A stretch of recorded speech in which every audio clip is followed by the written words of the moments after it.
I hummed a song and threw my bag on the couch, walking upstairs as I reminded myself about my homework. A loud echo of laughter caught my attention. Surprised, I walked toward the closed study door and frowned. "There's a guest?" I leaned closer, wanting to listen. It wasn't as though I was curious. I had no intention to hear Grandpa talk about work. But the other voice seemed to be familiar. My frown deepened.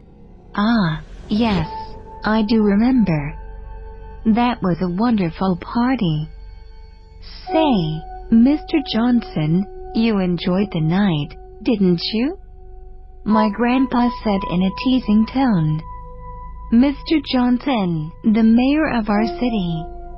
Why was he here? My mouth hung open at this. The 40-year-old mayor was like a celebrity to us.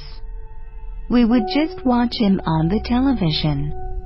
No wonder I found his voice familiar. My dad was a die-hard fan of him. The other man chuckled. Sure, old man. Whatever you say. I moved closer and stared at two distant figures from the keyhole. Grandpa sighed, shaking his head helplessly. What brings you here, Mr. Johnson? The old man said in a rare serious voice. Seeing that, the grip against my dark blue short skirt tightened. Something in my gut told me that I wouldn't like hearing the next few words. The mayor was silent for a while. I could only see his straight back from the keyhole. Eclipse is around the corner. You know that, don't you, Mr. Brown? I saw my Grams nodding. If I didn't know my grandfather well, I wouldn't have seen his stiff body. But my mind was elsewhere. I couldn't stop thinking about the word eclipse. What has it got to do with us? Could it be about... No! I screamed the word out loud, watching my grandpa jump on his seat. Even the mayor turned around, looking surprised. Damn! I cursed under my breath and opened the door, revealing myself to the others. Mayor! I walked hesitantly toward him. I heard the word eclipse. Do you mean? I couldn't even say the next few words as tears blurred my vision. I blinked several times and gritted my teeth. Control your emotions, Emily. The mayor had a look of sympathy on his face as he stared at me. He slowly turned toward Grams. This year, it's Emily and Lucy. Even he didn't know what to say. But I wasn't in a mood to focus on him. The last sentence made me frozen in the middle of the room. I didn't know what I was feeling at that moment. Perhaps a trace of loss? Unhappiness? Grief? Fear? Or maybe it was all of these combined. But I couldn't show it on my face. I blinked several times, trying to keep tears inside. I knew what the mayor meant. Our modern world, which should have been filled with sunshine and technology, has a trace of darkness. Vampires. They had caused troubles for humans 1 or 2 centuries ago. At that time, the mayor of the city had gritted his teeth and made a deal. Both the parties signed the paper, which said something like this. I, Mayor of Los Angeles, promise the King of Vampires to give forth young girls as a donation every eclipse. What we need is peace among us. May we live happily without causing trouble for each other. The mayor. I know this because that's what had been the first thing taught to us after entering school. It was meant to make us ready for the future, but I wasn't. Who would be ready to serve a vampire all her life just to save the world? This was a huge responsibility for me. Tears that I had tried so hard to keep in burst out of my eyes, rolling down my cheeks. It tickled, but my hands refused to listen to me. I felt both tired and depressed. "Emily?" A hoarse voice called out, and I looked at Grandpa's sad face. As soon as I saw his terrified pale face, I froze. Why didn't I think of his feelings before? His only 2 granddaughters would be given away. He was already an old man. Wouldn't he get a heart attack after seeing my tears? I took a few shaky breaths and wiped my tears. Forcing a smile on my face, I glanced at him. "Gramps, it's alright. We all knew this was going to happen." My lower lip quivered as I uttered those words softly. Without waiting for a reply, I turned around and fled from the room. Dragging my feet upstairs, I unlocked my room and closed it behind me. Dropping down, I rested my head between my knees as tears poured out of my eyes. My muffled sobs echoed in my room. How could I not be sad? I just lied to my Gramps about my feelings. I didn't want to leave him. Not yet. I wanted to have a job, spend a few years with Gramps and my sister, get married, and have kids.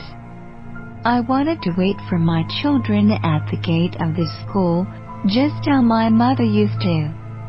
I had to become a famous journalist. How could this happen to me? Who would take care of Gramps if I was chosen? Every year on the eclipse, a few girls from the city would be chosen to attend the vampire party, where a few of them would be given as a donation to the vampires. I had seen many of my sister's friends going. I had seen my sister's sad face every time one of her friends went to the party and never returned.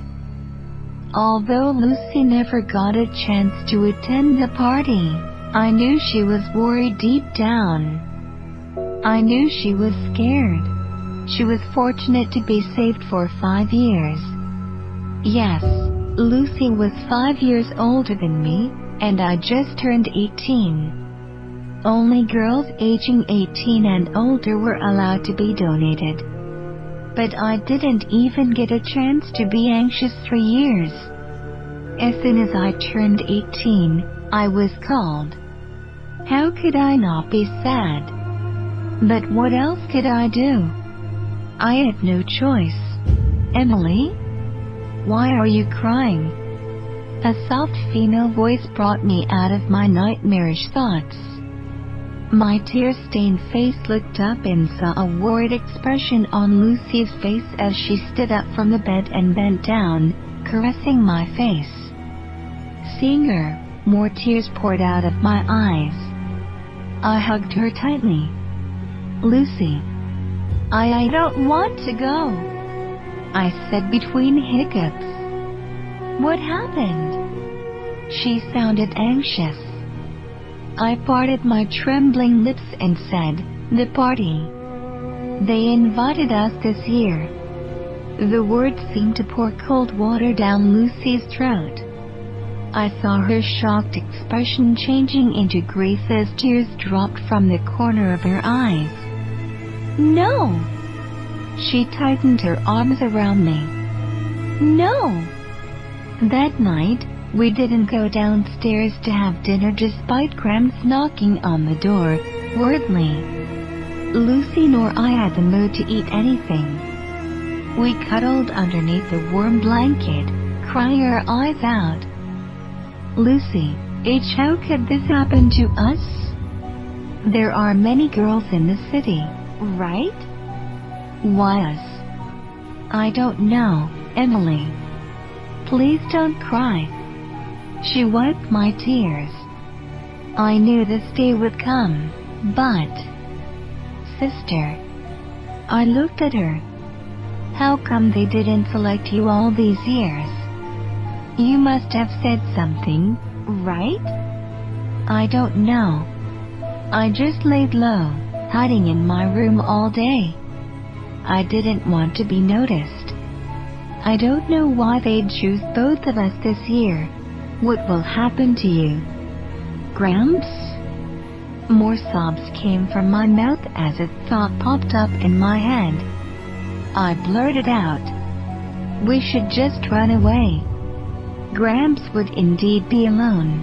Beauty-year-old Lucy wiped her face and gazed at me sternly. "Emily, promise me something." "What?"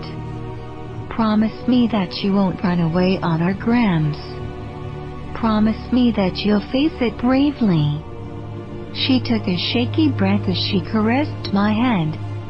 "Let's go to the party together." I bit my lips and nodded. For a moment, both of us stayed silent until bright moonlight spread inside the room through transparent windows. We had been crying all evening until midnight, and now, my eyes felt numb.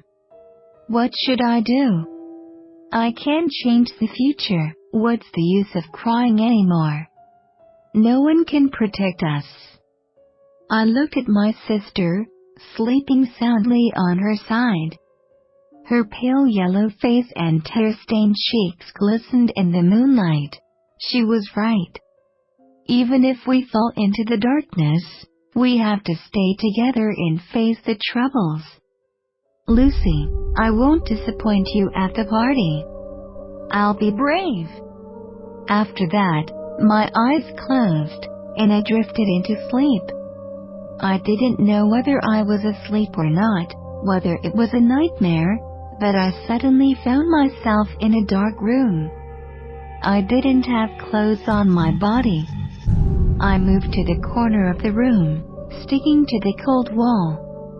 A shiver sent down my spine due to the sudden coolness. I hugged myself, feeling goosebumps all over my body. Before I could do anything else, footsteps echoed in my ears. The sound kept coming closer and closer until I noticed the dark outline of someone's legs right before me. I shrunk back to the wall, ignoring the coldness. The person seemed to notice my actions as he grabbed my wrist and pulled my naked body toward him. Hands were embracing me as his lips touched my warm skin. I shivered and used my weak hands to push the man away. This person seemed to be weird. I couldn't feel his chest rising and falling like a human being. His body was cold as if I had just touched a piece of ice. But all my actions were useless. He used his big hands to control my hands. Before I could think anything else, I felt a sharp pain in my neck. Two pointed teeth tore the surface of my smooth skin and connected to my blood vessels, sucking blood. I screamed, kicked, pushed, but nothing happened. The sharp pain only enhanced as the sucking continued. My body slowly weakened and fear engulfed my vision. Was I going to die? Just like this? I knew it wasn't a great idea to go to vampires. I felt my body weakening slowly. Even the pain went numb. I couldn't feel anything anymore as my limbs went limp in the man's embrace. My half-closed eyes stared at the dark figure. I couldn't see anything. My vision was failing, and I closed my eyes. My shallow breath was so slow that I couldn't even feel my chest rising. I was going to die. The man sucked the last drop of my body and retracted his teeth, wiping his mouth. I screamed and opened my eyes. My hands touched the neck, feeling smooth skin, and my shoulders relaxed. Before my eyes, I could still see my room. "Emily, what happened?" Lucy demanded. I couldn't tell her that I had a nightmare about vampires, could I? That would make her even more scared. "I think I saw a bug," I lied. I could see her relaxing and shaking her head. "You scared me." "Sorry." I pushed back the blanket. "I have to go to the washroom." I couldn't sleep anyway. I might as well take a stroll. I pushed the door and headed downstairs. As I entered the living room, my eyesight fell on a familiar figure, sitting not far away from the windows, staring out into the sky. "Gramps?" He turned to face me and smiled weakly. "Aren't you sleeping, my dear?" "Why aren't you sleeping, Gramps?" I was thinking about the past. "What past?" "Why don't you take a seat?" He gestures to the seat opposite him. "I should tell you a story." I quietly walked over and sat down. I didn't know what Gramps wanted to talk about in the middle of the night. When I was your age, I met someone. She was a nice bubble girl. I remember seeing a lonely figure of a girl every day while I used to go to work. She'd just stand and stare at me with longing in her eyes. When I approached her and asked her out on a date, she refused at first. I didn't force her despite being sad. But then, she'd still come and stand beneath the shed, hiding from the sun and stare at me while I was busy working. Gramps sighed and stared out of the window. I couldn't stop myself after that and pursued her with all my heart. She eventually agreed. I thought we'd be just normal couple, but who would have known that she was anything but normal? Anything but normal. I repeated the last 3 words, faintly guessing what Gramps was going to say, and it scared me. Yes, she was a vampire. I had caught her drinking animal blood in the forest once. We argued and it didn't work, did it? Well, it did for a while. We were able to stand by and become couples in a real sense. But fate didn't want us to be together. Grandpa's eyes appeared to have a trace of loneliness when he said this. I wanted to ask him what happened, why couldn't they stay together? But then, seeing his expression, I swallowed the words. Perhaps it didn't work because she was a vampire? How could it work anyway? One was prey, and another was a hunter. There cannot be any friendship between food and a hungry person. "Emily," his hoarse voice said, "I just wanted to tell you, not all the vampires are murderers."